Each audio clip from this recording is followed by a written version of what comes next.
Gold trusted gold buyers తాకట్టులో ఉన్న బంగారాన్ని విడిపించి ఈ రోజు ఉన్న మార్కెట్ ధరకే కొనబడును. మరిన్ని వివరాలకు సంప్రదించండి 7771077720.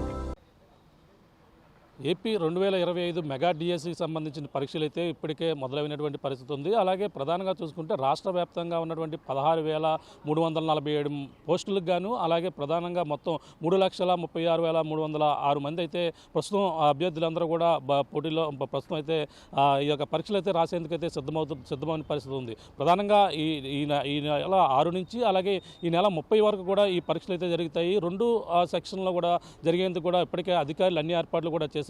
ప్రధానంగా చూసుకుంటే ఈ యొక్క డిఎస్సి పరీక్షలు అయితే ఉదయం 9:30 నుంచి అలాగే మధ్యాహ్నం 12 గంటల వరకు అలాగే మధ్యాహ్నం 2:30 నుంచి సాయంత్రం 5 గంటల వరకు కూడా ఈ పరీక్షలు అయితే జరగనున్నాయి. దీనికి సంబంధించిన మనం ప్రధానంగా చూసుకుంటే ఉమ్మడి తూర్పుగోదావరి జిల్లా వ్యాప్తంగా కూడా అలాగే డాక్టర్ అంబేద్కర్ కోనసీమ జిల్లాలో 2 సెంటర్లను, కాకినాడ జిల్లాలోని 6 సెంటర్లతో పాటు అలాగే తూర్పుగోదావరి జిల్లా రాజమండ్రిలో కూడా 1 సెంటర్ కూడా ఏర్పాటు చేసినటువంటి పరిస్థితి ఉంది. ఈ నేపథ్యంలోనే ఉదయం సెక్షన్ అయితే 1 గంట ముందే విద్యార్థులందరూ కూడా పరీక్షా కేంద్రాలకు అయితే చేరుకున్నారు. అలాగే ప్రధానంగా డిజిటల్ పరీక్షా కేంద్రాలు ఏదైతే ఉన్నాయో అన్ని కేంద్రాలు కూడా ఇప్పటికే అన్ని ఏర్పాట్లు కూడా జిల్లా కలెక్టర్ కూడా చేసినటువంటి పరిస్థితి ఉంది. ముఖ్యంగా మనకి కాకినాడ జిల్లాలో చూసుకుంటే మనకి ప్రస్తుతం మనకు ఒక డిజిటల్ ఏదైతే సాఫ్ట్ టెక్నాలజీ రాయుడుపాలెం పరీక్షా కేంద్రం వద్ద ఉన్నాం. ప్రస్తుతం విద్యార్థులు ఉదయం సెక్షన్ పూర్తయిన నేపథ్యంలోనే మధ్యాహ్నం సెక్షన్కి అయితే అందరూ కూడా హాజరవుతున్నటువంటి పరిస్థితి మనం ప్రధానంగా చూడొచ్చు. ఇప్పటికే ఉదయం ఒక సెషన్ అయిపోయిన నేపథ్యంలోనే 2వ సెక్షన్కి అయితే అందరూ కూడా చేరుకుంటున్నారు. అలాగే ఇక్కడ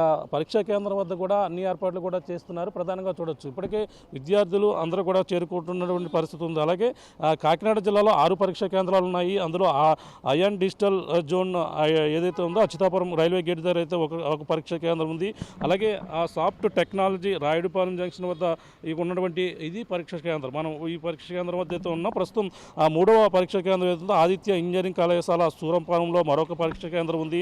అలాగే 4 Aditya engineering and technology Surampalem, Aditya college of engineering Aditya Nagar సూరంపాలెంలో మరొక కళాశాల ఉంది. అలాగే ప్రగతి ఇంజనీరింగ్ కళాశాలలో సూరంపాలెం అక్కడ కూడా మరొక పరీక్షా కేంద్రం అయితే ఏర్పాటు చేశారు. మొత్తం ఈ 6 పరీక్షా కేంద్రాలను కూడా మొత్తం 41,1700 మంది ఈ యొక్క అభ్యర్థులు అయితే పరీక్ష రాసేందుకు కూడా అన్ని ఏర్పాట్లు చేశారు. అలాగే తూర్పుగోదావరి జిల్లాలో కూడా ఏదైతే రాజమండ్రి ఉందో రాజమండ్రిలో కూడా ఈ యొక్క పరీక్షా కేంద్రం కూడా ఏర్పాటు చేసిన నేపథ్యంలోనే అక్కడ ఏదైతే రాజమండ్రిలో ఉన్నటువంటి పరీక్షా కేంద్రం మనం ప్రధానంగా చూసుకుంటే తూర్పుగోదావరి జిల్లాలో ఒక పరీక్షా కేంద్రం మాత్రమే ఏర్పాటు చేశారు. అది లోదరంగిరిలో ఉన్నటువంటి అయాన్ డిజిటల్ కళాశాల.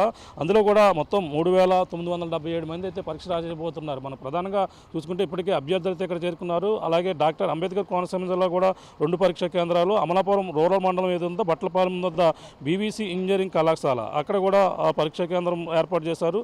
కాట్రేనికోన మండలం చెయ్యారులోని శ్రీనివాస ఇంజనీరింగ్ కళాశాలలో కూడా పరీక్షా కేంద్రం అయితే రాశారు. మనకు ప్రధానంగా చూసుకుంటే ఇప్పటికే విద్యార్థులందరూ కూడా ఇక్కడ చేరుకున్నారు. తమ హాల్ టికెట్ నెంబర్లతో పాటు తమ పరీక్ష ఎక్కడ రోల్ నెంబర్ ఎక్కడ ఉందో అన్నీ కూడా పరీక్షించి ఇక్కడ నుంచి వెళ్తున్నటువంటి పరిస్థితి అయితే చూడవచ్చు. అలాగే 2 సెషన్లుగా విడదీసిన నేపథ్యంలోనే అలాగే ఉదయం మధ్యాహ్నం కూడా ఈ పరీక్షలు అయితే మొదలవుతున్న నేపథ్యంలో ప్రతి ఒక్కరు కూడా తమ హాల్ టికెట్ నెంబర్ రూమ్ నెంబర్లు అన్నీ కూడా చూసుకుని వెళ్లేందుకు కూడా అన్ని ఏర్పాట్లు అయితే చేస్తున్నారు. మనం చూస్తున్నాం ఇప్పటికి పరీక్షా కేంద్రానికి అయితే ఈ యొక్క కాకినాడలో ఉన్నటువంటి ఏదైతే soft engineering soft engineering digital కళాశాల ఏదైతే ఉందో ఇక్కడికైతే చేరుకున్నటువంటి పరిస్థితిని చూడవచ్చు. ఈ రాయుడుపాలెంలో ఉన్నటువంటి ఈ యొక్క కళాశాల సాఫ్ట్ టెక్నాలజీ రాయుడుపాలెం ఇక్కడికైతే ఇది కళాశాల. ఇక్కడ ఇప్పుడైతే విద్యార్థులు అయితే ఇప్పుడు ఒక్కొక్కరుగా చేరుకున్నారు. ప్రతి ఒక్కరి వద్ద కూడా ఎటువంటి డిజిటల్ పరికరాలతో పాటు ఏమీ కూడా ఉండే విధంగా కూడా ఉండకూడదంటూ ఎవరు కూడా అలౌ చేస్తలేదు. కేవలం ఒక హాల్ టికెట్ మాత్రమే అందరినీ తీసుకునే విధంగా కూడా ఏర్పాట్లు అయితే చేస్తున్నారు. అలాగే ఉదయం ఇప్పటికే జిల్లా కలెక్టర్ కూడా ఇప్పుడు కాకినాడ జిల్లాలో ఏర్పాటు చేసినటువంటి పరీక్షా కేంద్రాలకు అలాగే 7గురిని అయితే ప్రధానంగా దీనికి ప్లేయింగ్ స్క్వాడ్ని కూడా ఏర్పాటు చేసి ప్రతి ఒక్కరు కూడా పోలింగ్ కేంద్రాల వద్ద వికలాంగులు ఉంటే మాత్రం వాళ్ళకి సంబంధించినటువంటి 87 మందికి అయితే ఇక్కడ ఏర్పాట్లు కూడా చేసినటువంటి పరిస్థితి కనబడుతుంది. అలాగే పరీక్ష సమాచార కేంద్రం కోసం వస్తే అసిస్టెంట్ డైరెక్టర్ ఏదైతే ఉందో సూపరింటెండెంట్ మొత్తం ఆ టోల్ ఫ్రీ నెంబర్లు కూడా ఏర్పాటు చేసినటువంటి పరిస్థితి ప్రధానంగా కనబడుతుంది. ఇప్పుడైతే ఉమ్మడి తూర్పుగోదావరి జిల్లా వ్యాప్తంగా కూడా మొత్తం ఇప్పటికే చేరుకుంటున్నటువంటి పరిస్థితి ఉంది. మొత్తం ఉమ్మడి తూర్పుగోదావరి జిల్లా వ్యాప్తంగా 9 పరీక్షా కేంద్రాలు కేంద్రాలను అయితే ఏర్పాటు చేసిన నేపథ్యంలో కాకినాడలో 6 పరీక్షా కేంద్రాల్లో ఈ యొక్క సెంటర్లో అయితే పరీక్షలు అయితే జరుగుతున్నాయి. అలాగే డాక్టర్ అంబేద్కర్ కోనసీమ జిల్లాలో 2 కేంద్రాల్లో అయితే పరీక్ష జరుగుతుంది. మొత్తంగా 9 పరీక్షా కేంద్రాలు అయితే జరుగుతున్నాయి. మొత్తం మీద ఈ యొక్క పరీక్షా కేంద్రం ఇటువంటి అవాంఛనీయ సంఘటన కాకుండా 144 సెక్షన్ కూడా అమల్లో ఉన్నట్టు కూడా జిల్లా కలెక్టర్ కూడా చెప్పుకొచ్చారు. అలాగే టోల్ ఫ్రీ నెంబర్ ఎవరైనా సరే అభ్యర్థులు ప్రధానంగా తమ హాల్ టికెట్లకు సంబంధించినటువంటి అందులో తప్పులు పడినా సరే ఇక్కడే ఆ తప్పులు సరిదిద్దుకునేందుకు కూడా వెసులుబాటు తమ ఆధార్ ప్రూఫ్ కూడా తెచ్చి ఆ వెసులుబాటు కూడా ఇక్కడ ఏర్పాటు చేసినటువంటి పరిస్థితి ప్రధానంగా కనపడుతుంది. మొత్తం మీద అయితే ఈ యొక్క ఏదైతే మెగా డిఎస్సికి సంబంధించిన 16,347 పోస్టులకు మొత్తం 3,36,000 మంది అభ్యర్థులైతే పరీక్షలకైతే రాయబోతున్నారు. ఈ నేపథ్యంలోనే ప్రధానంగా ఉమ్మడి తూర్పుగోదావరి జిల్లా వ్యాప్తంగా కూడా భారీగా ఏర్పాటు చేసిన నేపథ్యంలో ప్రశాంతమైన వాతావరణంలో డిఎస్సి 2025 ఈ యొక్క పరీక్ష అయితే మొదలయ్యేది మనం ప్రధానంగా చెప్పవచ్చు. 6వ తేదీ నుంచి 30వ తేదీ వరకు కూడా ఈ పరీక్షలు అయితే ఉంటున్నట్టుగా ఇప్పటికే అధికారులు అయితే అన్ని ఏర్పాట్లు కూడా చేసినటువంటి పరిస్థితి ప్రధానంగా ఉందని చెప్పాలి. ఇది కూడా ఉన్న తాజా పరిస్థితి. కెమెరా అనిల్తో ప్రకాష్, RTV, కాకినాడ నుంచి. ఇండియా పాకిస్తాన్ తాజా అప్డేట్స్ కోసం డౌన్లోడ్ చేసుకోండి RTV లైవ్ యాప్.